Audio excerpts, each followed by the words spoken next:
धन्यवाद अध्यक्ष जी। ओके। अध्यक्ष जी, मैं अपनी बात को शुरू करने से पहले, क्योंकि राजकुमार भी इस बात को कह रहे थे, ये 2 अप्रैल का दिन विशेष है सर। मैं जेल में था सहारनपुर, 2 अप्रैल 2018 को आंदोलन हुआ, 13 नौजवानों ने शहीदगी दी सर। मैं उनको नमन करता हूं सर। और आज फिर 2 अप्रैल है, एक और शहीदगी की तैयारी लग रही। तो मैं उन क्रांतिकारियों को भी आज याद करता हूं जिन्होंने, मुस्लिम क्रांतिकारी जिन्होंने देश की आजादी में योगदान दिया। सर, अंदाजे जमाना कहता है कि मौजे हवा रुख बदलेंगी, अंगारों से गुलशन फूटेगा, शबनम से सरारे निकलेंगी। वक्फ संशोधन विधेयक 2024 संवैधानिक मूल्य एवं सांप्रदायिक सौहार्द के लिए गंभीर खतरा है। वक्फ संशोधन विधेयक 2024 संवैधानिक अधिकारों, विधिक सिद्धांतों और धार्मिक स्वतंत्रता पर गंभीर आघात है। विधेयक वक्फ प्रबंधन को कुशल और प्रभावी बनाने का दावा करता है, लेकिन इसके 44 संशोधन इन वादों को पूरा करने में असफल है। हमारा मानना है कि इस संशोधन से स्पष्टता, साक्ष्य और मूल कारण विश्लेषण का अभाव होगा।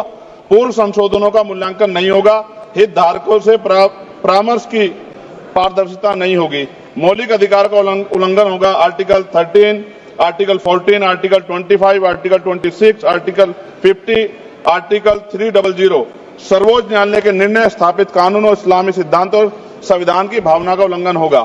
असत्य वादे बनाम वास्तविक प्रभाव, विधेयक सुधार और सशक्तिकरण का दावा करता है, लेकिन वास्तव में धार्मिक संपत्तियों के पुनः वर्गीकरण, जब्ती का प्रावधान संशोधन 39A, ऐतिहासिक मस्जिदों, कब्रिस्तानों को सरकारी संपत्ति घोषित करना, जिससे सांप्रदायिक तनाव पैदा हो सकता है। जिलाधिकारियों को अत्यधिक अधिकार प्राप्त करना, संशोधन 4B। जिलाधिकारी सर सरकार के होते हैं, वो सरकार के हिसाब से काम होते हैं। यहाँ जितने MP बैठे हैं विपक्ष के, इनसे पूछ के देखो कि इनके जिले में क्या हाल है। इनके जिलाधिकारी सुनता नहीं सुनता, MP बैठे हैं, पूछ के देखो विपक्ष के, आपको पता लग जाएगा। सर, धार्मिक विशेषज्ञता या समुदाय की सलाह के बिना निर्णयों से संपत्ति विवाद और विश्वास की कमी उत्पन्न होगी। ट्रिब्यूनल की शक्ति कमजोर करना और मुस्लिम प्रतिनिधित्व हटाना, संशोधन 10B।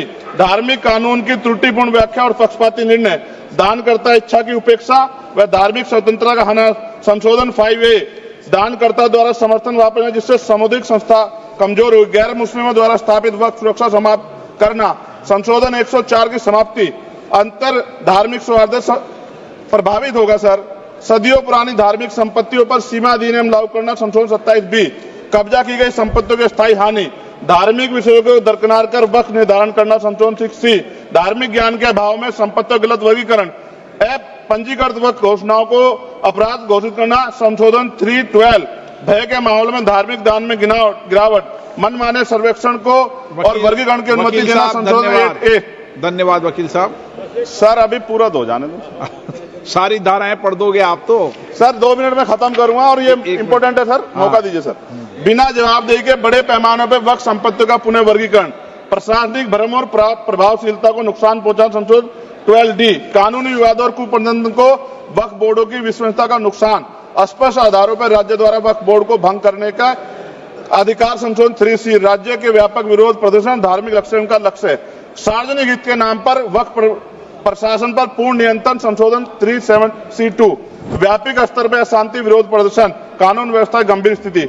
सर, सरकार के उद्देश्य से नजर आता है मुस्लिम समुदाय के योगदानों पर नियंत्रण स्थापित करना, मुसलमानों को उनकी वक्फ संपत्ति वंचित करना, वक्फ स्थापित करने के अधिकार पर प्रतिबंध लगाना, वाकिफ और मुतवल्ली की इस्लामी परिवर्तन करना। इस विधेयक को वर्तमान रूप से स्वीकार करें और समावेशी परामर्श, कानून स्पष्टता, संवैधानिक धार्मिक सुरक्षा सुनिश्चित करें। सर, ये तो बिल पे था सर, क्योंकि आप कहते हैं बिल पे बोलना चाहिए 2 दिन नहीं, लेकिन सर मैं सुबह से सुन रहा हूं सर 2-3 चीजें बोलूंगा सर। जो विद्वान सरकार मुसलमानों कितनी हितैषी है सर, कुछ कह रहे हैं क्या? जो विद्वान होता है वो बिल पे बोलता है। सर बस खत्म कर रहा हूं। सरकार कितनी हितैषी है सर? केंद्रीय मंत्रिमंडल में एक भी मुस्लिम मंत्री नहीं है। सच तो यह है कि अभी ईद पे नमाज पढ़ने के लिए भी नए नियम बनाए गए, और जो नमाज पढ़ रहे थे उनके पीछे पुलिस कर्मचारी लाठी लेकर खड़ा था, मैंने खुद देखा सर। अगर सरकार इतनी देर सच्चर कमेटी की रिपोर्ट पर चर्चा कराएगी, बिल्किस बानो के आरोपियों का जेल से बाहर आने के बाद स्वागत किया गया सर। मुसलमानों की जमीन की बात है, SC/ST की जो जमीन है वो छीनी जा रही है सर। कानून से ऊपर उठकर मुसलमानों घरों पर बुलडोजर चलाए गए, सबने देखा। सुरक्षा की बात करते हैं, लिंचिंग की गई, मुसलमान मारे गए सर। कावड़ यात्रा में गरीबों के ठेलों पे सुप्रीम कोर्ट ने ऑर्डर किया कि नाम मत लिखवाओ, देश को मत तोड़ो। अंत में सर बात निकली है तो दूर तक जाएगी। पार्टी सरकार के नेता यात्रा निकाल के कहते हैं मुसलमानों को भगाओ, और कई एक मुस्लिम एमपी पिछली बार सर उनको क्या क्या शब्द निकले, कोई निंदा नहीं हुई सर, और उसका प्रमोशन हुआ। और कभी आपके नेता कहते हैं सरकार गोली मारो, और आप हिंदू राष्ट्र की बात करते हैं सर।